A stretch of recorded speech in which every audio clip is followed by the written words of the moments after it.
Corona vaccine ಹಾಗೇನೆ bed ಸಮಸ್ಯೆ ಇದೆ ಅಂತ ಹೇಳಿದ್ದಾರೆ ಗೃಹ ಸಚಿವ ಬಸವರಾಜ ಬೊಮ್ಮಾಯಿ ಅವರು. ಎಲ್ಲಾ ರೋಗಿಗಳಿಗೂ ಬೆಡ್ ಸಿಗಬೇಕು ಅಂತ ಬಸವರಾಜ ಬೊಮ್ಮಾಯಿ ಅವರು ಹೇಳಿದ್ದಾರೆ. ಏನ್ ಮಾಡಬೇಕು ಹಾಗಾದ್ರೆ? ಸರ್ಕಾರ ದಿಟ್ಟ ನಿರ್ಧಾರವನ್ನ, ಕಠಿಣ ಕ್ರಮಗಳನ್ನ ಕೈಗೊಳ್ಳಬೇಕು. ಬೆಡ್ ಸಮಸ್ಯೆ ಇದೆ ಅನ್ನೋದನ್ನ ಒಪ್ಕೊಳ್ಳೋದಲ್ಲ, ಸಮಸ್ಯೆಗೆ ಪರಿಹಾರ ಹುಡುಕುವ ಪ್ರಯತ್ನ ಆಗಬೇಕು. ಮೊದಲೇ ಪ್ಲಾನಿಂಗ್ ಮಾಡ್ಕೊಳ್ಬೇಕು. ಆದ್ರೆ ಎಷ್ಟು ಜನ ಸಾವನ್ನಪ್ಪಿದ್ದಾರೆ, ಬೆಡ್ ಸಿಕ್ಕಿಲ್ಲ, ಆಕ್ಸಿಜನ್ ಸಿಗ್ತಾ ಇಲ್ಲ, ಚಿಕಿತ್ಸೆ ಸಿಗ್ತಾ ಇಲ್ಲ, ಜನ ಹಾಸ್ಪಿಟಲ್ಗಳ ಮುಂದೆ ನರಳಾಡ್ತಾ ಇದ್ದಾರೆ. ರೋಡ್ ಅಲ್ಲಿ ಜನ ನರಳಾಟವನ್ನ ಮಾಡ್ತಾರೆ, ಪರದಾಟವನ್ನ ಮಾಡ್ತಾ ಇದ್ದಾರೆ. ಹಾಸ್ಪಿಟಲ್ಗಳಲ್ಲಿ ಹೋದ್ರೆ ಹಾಸ್ಪಿಟಲ್ ಬೆಡ್ ಸಿಗ್ತಾ ಇಲ್ಲ, ಆಕ್ಸಿಜನ್ ಇರೋದಿಲ್ಲ, ICU ಸಿಗ್ತಾ ಇಲ್ಲ ಅಂತ ಹೇಳಿ.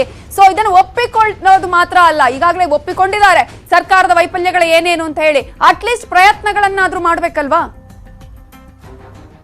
ಸಪ್ಲೈಗಳಲ್ಲಿ ಕೆಲವು ಕಂಪನಿಗಳು ಕೊಡೋದನ್ನು ಏರುಪೇರಾಗಿದೆ. ಆದರೆ ಬರುವಂಥ ದಿನಗಳಲ್ಲಿ ಸರಿಯಾದ ರೀತಿಯಲ್ಲಿ ಸಪ್ಲೈ ಪ್ರಾರಂಭ ಆಗುತ್ತೆ. ಅದಕ್ಕೆ ನಾವು ಯಾರಿಗೆ SMS ಇದೆ ಕೊಟ್ಟು ಮಾಡೋದು, ಮತ್ತು ಈಗಾಗಲೇ ಹೈಕೋರ್ಟು ಮತ್ತು ನಮ್ಮ ಕೇಂದ್ರ ಸರ್ಕಾರ ಹೇಳದಂತೆ ಸೆಕೆಂಡ್ ಡೋಸಿಗೆ ಏನು ಪ್ರಯಾರಿಟಿ ಕೊಡಬೇಕು, ಈ ರೀತಿ ಒಂದು ಸಿಸ್ಟಮೆಟಿಕ್ ನಾವು ಮಾಡೋದನ್ನು ಎಲ್ಲ ರೀತಿಯಲ್ಲಿ ತಯಾರಿ ಮಾಡ್ತಾ ಇದ್ದೇವೆ. ಅದಾತಂದರೆ ಏನಾಗುತ್ತೆ ಅಂದರೆ ಸಿಗುತ್ತೋ ಇಲ್ಲೋ ಅನ್ನುವಂಥ ಭಾವನೆಯಿಂದ ಸುಮ್ಮನೆ ಒಂದು ಕ್ರೌಡ್ ಮಾಡುವಂಥದ್ದು ಸರಿಯಲ್ಲ. ಖಂಡಿತ ಸಿಗುತ್ತೆ. ಒಂದು ಪ್ಲ್ಯಾನ್ ಪ್ರೋಗ್ರಾಮಲ್ಲಿ ನಾವು ಎಲ್ಲರಿಗೂ ಒದಗಿಸುವಂಥದ್ದಕ್ಕೆ ಪ್ರಯತ್ನ ಮಾಡ್ತೇವೆ. ಸ್ವಲ್ಪ ಸ್ಟ್ಯಾಗರ್ಡ್ ಇರೋದ್ರಿಂದ, ಬೇರೆ ಬೇರೆ ಡೇಟಲ್ಲಿ ಇರೋದ್ರಿಂದ ಅಷ್ಟು ನಾವು ತಡ್ಕೊಳ್ಳುವಂಥದ್ದು ಅವಶ್ಯಕತೆ. ತಯಾರಿಕೆ ಮಾಡುವ ಘಟಕಗಳು ಇಷ್ಟು ಮೊದಲೆಲ್ಲ ನಾವೆಲ್ಲ ವ್ಯಾಕ್ಸಿನ್ ತೊಗೊಳ್ಳಿ ಅಂಥೇಳಿ ಸಾವಿರಾರು ಔಟ್ಲೆಟ್ ಎಲ್ಲ ಮಾಡಿದರೂ ಕೂಡ ಯಾರು ಮುಂದೆ ಬರಲಿಲ್ಲ.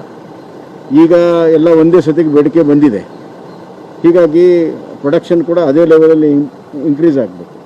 ಸ್ವಲ್ಪ ತಯಾರಿ ಅವ್ರು ಮಾಡ್ತಾ ಇದ್ದಾರೆ. ಬಹುತೇಕವಾಗಿ ಬರುವಂಥ ವಾರದಲ್ಲಿ ಹೆಚ್ಚಿನ ಪ್ರಮಾಣದಲ್ಲಿ ವ್ಯಾಕ್ಸಿನೇಷನ್ ಬರ್ತದೆ. ಆಕ್ಸಿಜನ್ ಈಗ ಹೆಚ್ಚಿನ ಪ್ರಮಾಣದಲ್ಲಿ ಒರಿಸ್ಸಾ, ಟಾಟಾನಗರ, ವಿಶಾಖಪಟ್ಟಣಂ ತರೋದಕ್ಕೆ ಹೆಚ್ಚುವರಿ ಟ್ಯಾಂಕರ್ಗಳನ್ನು ಕೇಂದ್ರ ಸರ್ಕಾರ ಒದಗಿಸ್ತಾ ಇದೆ.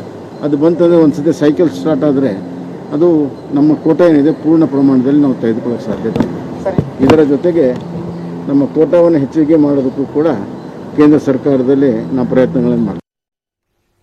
ಎಲ್ಲ ಕಡೆ ವ್ಯಾಕ್ಸಿನ್ಗಾಗಿ ಹೋದ್ರೆ